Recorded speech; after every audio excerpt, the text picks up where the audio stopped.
Hey everyone and welcome to Storytime. My name is Jake and today we are going to be looking at the subreddit r/pettyrevenge, which is like pro-revenge, but it's for the little things. If you're new around here, please do hit subscribe down below so that you never miss out on another video. But for now, let's sit back, relax, and enjoy some petty revenge stories. You want to deliberately be an inconvenience to my employees? I'll just make the most inconvenient policy to put an end to that. I own a small hole in the wall diner of the middle of a strip mall. We are surrounded by office buildings and factories. 90% of my business is carry-out, and lunch rush is my moneymaker. We always get extremely large orders from all of our neighboring businesses. I appreciate my customers and their loyalty. My staff and I earn decent living because of them. There is one company, however, that purposely gives my staff an unnecessary hard time every time they order. They will purposely hold whoever answers the phone on the line for 20 plus minutes just to take their order, and then never have their order ready when they call. She'll walk around office to office taking orders while on the phone, laughing and giggling the entire time. Then, when it comes time to pay, it will literally be 17 to 25 separate transactions.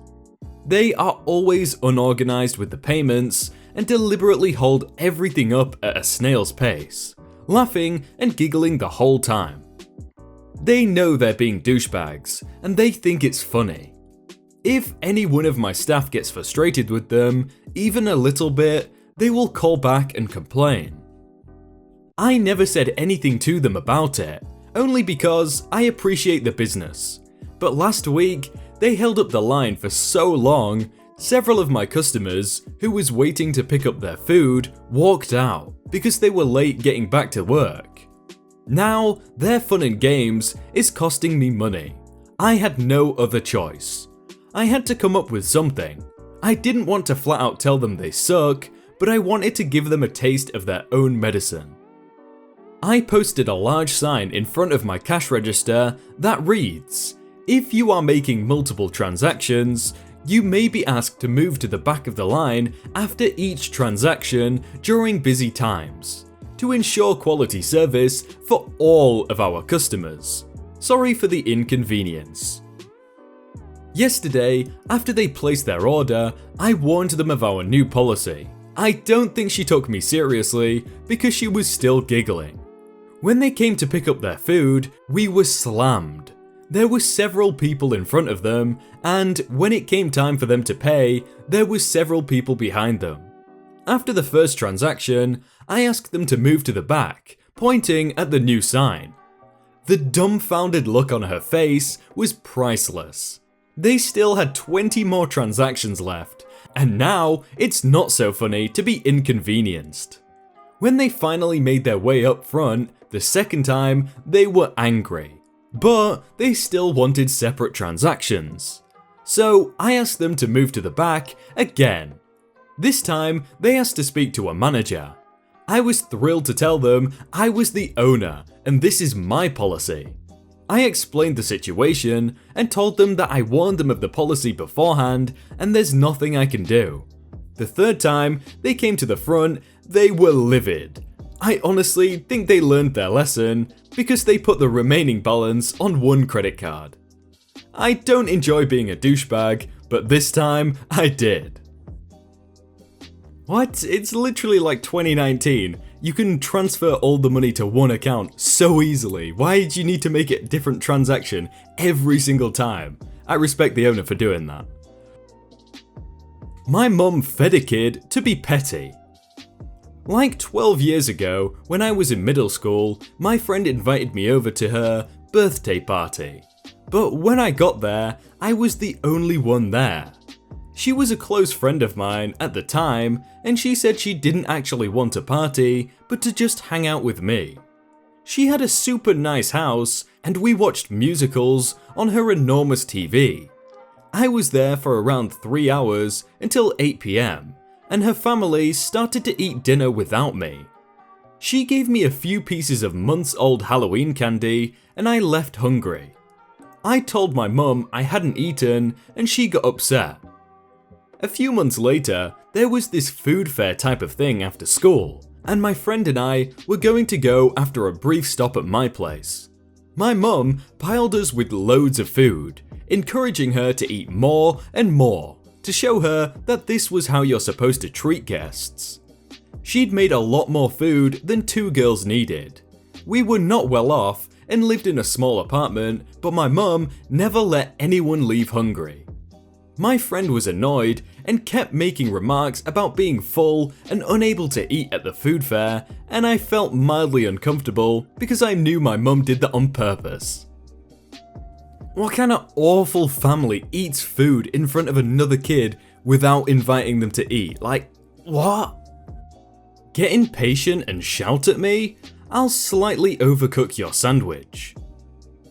I work in Subway, and as most of you that have worked in fast food know, there are customers that are needlessly impatient and rude.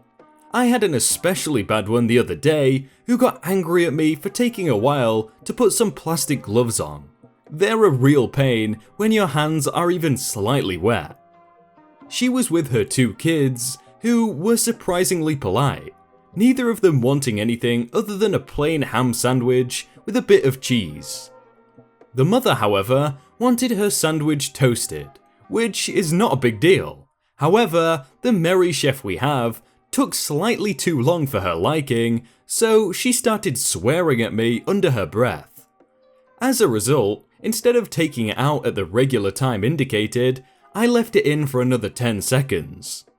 This resulted in a slightly overcooked sandwich with the edges of the buns being a dark brown burned colour. I could tell she was in a rush, so she couldn't ask for her sandwich to be remade. I hope you enjoyed your slightly overcooked BMT. Moral of the story? Just be patient. Fast food is only so fast. It isn't an instant process. I was really hoping they'd just burn it entirely and be like, "Oh, sorry about this, I'll make you another one for free." We should be able to sleep with the lights on? So should you. So, I'm currently staying in an open bay barracks on a military installation in Korea. My unit is backfilling for the PCS season for a short 3 weeks. For those of you who don't know, open bay barracks are just like what you see in all the army movies. Rows of bunk beds in a giant open room. We only have 4 soldiers in the bay, so the bay is pretty empty.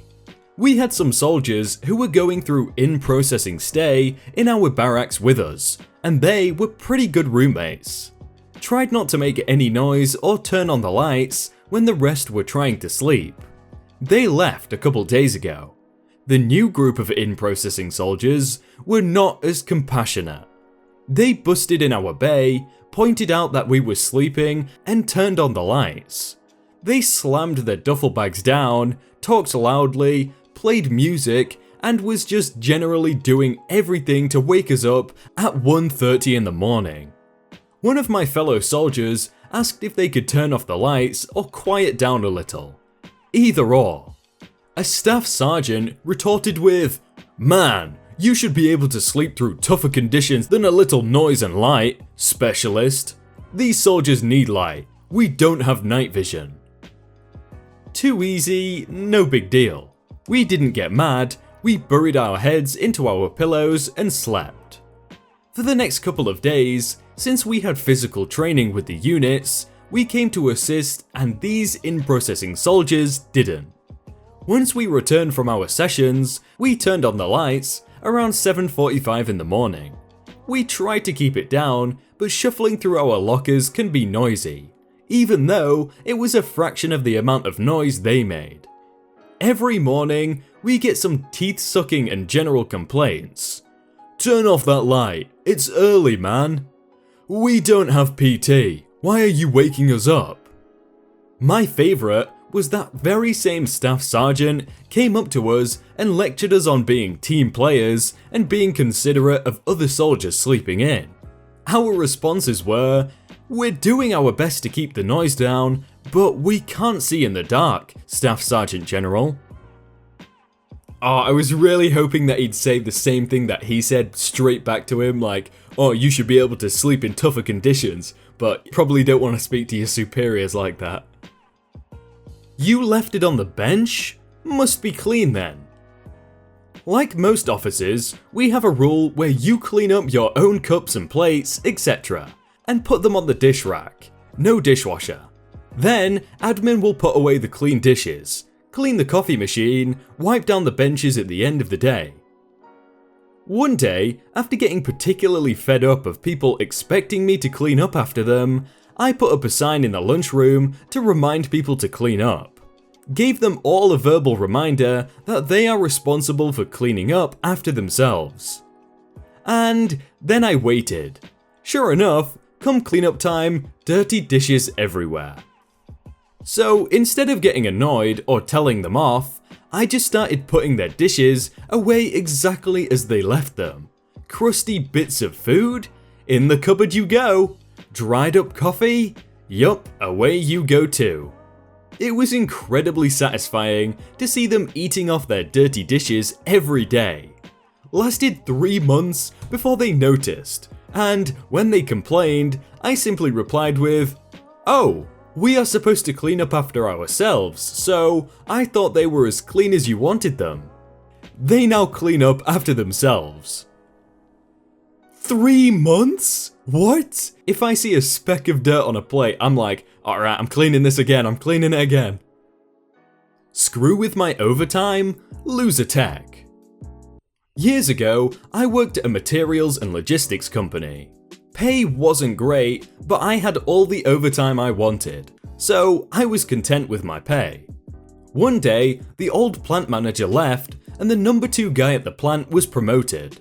Number 2 guy was a kind of douche, and one of his first changes was, and I quote, "All of this overtime is eating into my quarterly bonus. From now on, no overtime is allowed unless I personally approve it." With a single memo, I lost a full 8 hours of weekly overtime for equipment maintenance. Of course, this was going to cause machines to fail more often.